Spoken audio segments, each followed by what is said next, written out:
Welcome to my channel. இன்றைக்கி நம்ம பார்க்க போகிறது சன்னா கிரேவி. சன்னா கிரேவி எப்படி பண்ணுறதுன்னு பார்ப்போம்.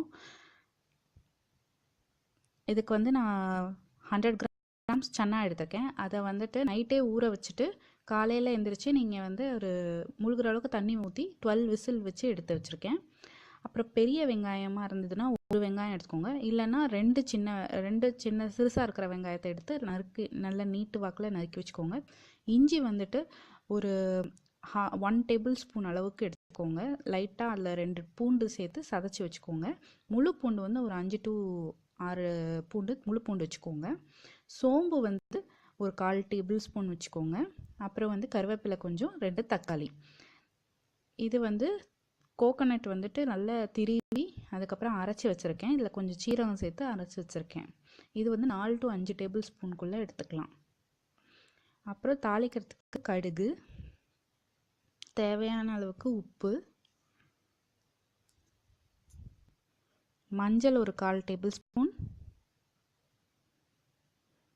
எண்ணெய் தேவையான அளவுக்கு, வீட்டில் செஞ்ச குழம்பு மிளகாய் தூள் அது வந்து ஒரு 3 டேபிள் ஸ்பூன். இப்போது ஒரு கடாயை எடுத்துக்கோங்க. அதில் எண்ணெய் வந்து ஊற்றிட்டு ஒரு 2 டேபிள் ஸ்பூன் எண்ணெய் ஊற்றிக்கோங்க. ஊற்றிட்டு அதில் நல்லா சூடாகட்டும். சூட் பண்ணோன்னா கடுகு போட்டுடுறோம். இப்போது கடுகு நல்லா வெடித்து வந்தோன்னா கருவேப்பிலை போட்டுடுறோம். நல்லா பொரிஞ்சிருச்சு. இப்போ வந்து வெங்காயம் சேர்த்துடலாம்.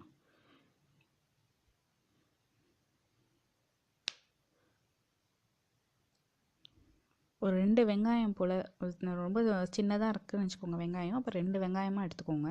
இல்லைனா பெருசாக இருக்குது வெங்காயம்னா பெரிய வெங்காயமாக எடுத்துக்கோங்க. இப்போ அதோட முழு பூண்டும் இஞ்சியும் பூண்டும் சதைச்சி வச்சுருக்கோம்ல அதையும் கூட இதில் சேர்த்துக்கலாம்.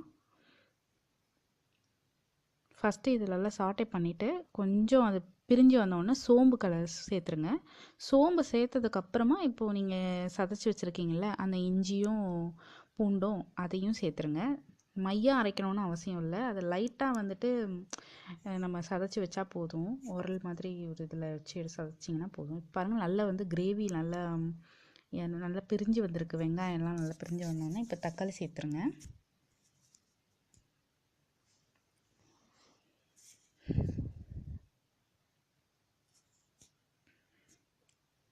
தக்காளி எல்லாம் சேர்த்து அது நல்லா வதங்கட்டும். பாருங்கள் இப்போ நல்லா சுருண்டு வதங்கி போயிடுச்சு. இப்போ வந்து கடலை இருக்கு இல்லையா, அவிச்ச கடலையை தண்ணியை வடிகட்டிட்டு அந்த கடலையை மட்டும் எடுத்து சேர்த்துக்கிறோம். உங்களுக்கு எவ்வளோ கடலை நீங்கள் வந்து எத்தனை மெம்பர்ஸோ அதுக்கேற்ற மாதிரி சேர்த்துக்கோங்க. நாங்கள் இது ஒரு 4 மெம்பர்ஸ்க்கு செய்கிறோம் வீட்டில், அதனால் கொஞ்சம் அதிகமாக சேர்த்துக்கிட்டோம்.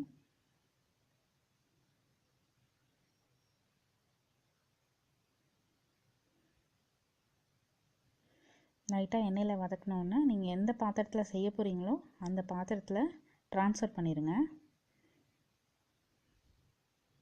நான் குக்கர்லேயே வந்துட்டு செஞ்சிடலான்னு நாங்கள் இங்கே இதில் ட்ரான்ஸ்ஃபர் பண்ணிட்டோம்.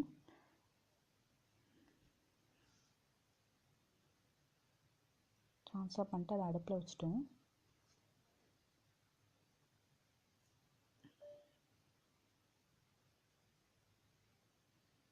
இப்போ மஞ்சத்தூள் 1/4 டேபிள் ஸ்பூன் சேர்த்துக்கோங்க.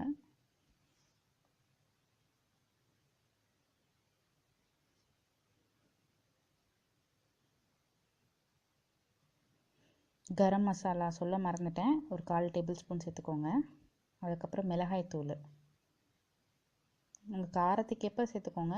எங்களது வந்து காரம் வந்து ரொம்ப சாப்பிட மாட்டோம், ஆனால் கரெக்டாக ஒரு 3 டேபிள் ஸ்பூன் தான் நாங்கள் போட்டிருக்கோம். அப்புறம் தேங்காவை சேர்த்துருங்க. அரைச்சி வச்ச தேங்காய் பார்த்திங்கன்னா 4 to 5 டேபிள் ஸ்பூன் அளவுக்கு தான் இருக்கும் தேங்காய், ரொம்பலாம் கூட இல்லை.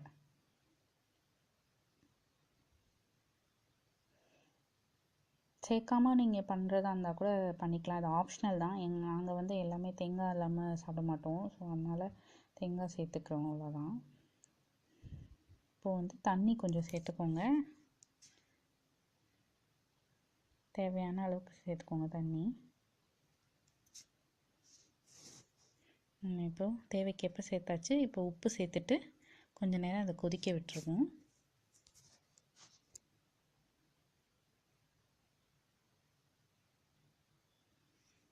பாருங்கள் நல்லா கொதிச்சு வந்துருச்சு, ரெடி ஆயிடுச்சுங்க. சூப்பரான கிரேவி ரெடி ஆகிடுச்சு, சன்னா கிரேவி. இதை நீங்கள் பண்ணி பார்த்துருங்க. சப்பாத்திக்கு சூப்பராக இருக்கும். இது சாதத்துக்கும் அழகாக இருக்கும். குழம்பு மாதிரி ஊற்றி நீங்கள் சாப்பிட்டுக்கலாம். இதை ட்ரை பண்ணிட்டு என் சேனலை சப்ஸ்கிரைப் பண்ணுங்கள், கமெண்ட் பண்ணுங்கள். தேங்க்ஸ் ஃபார் வாட்சிங்.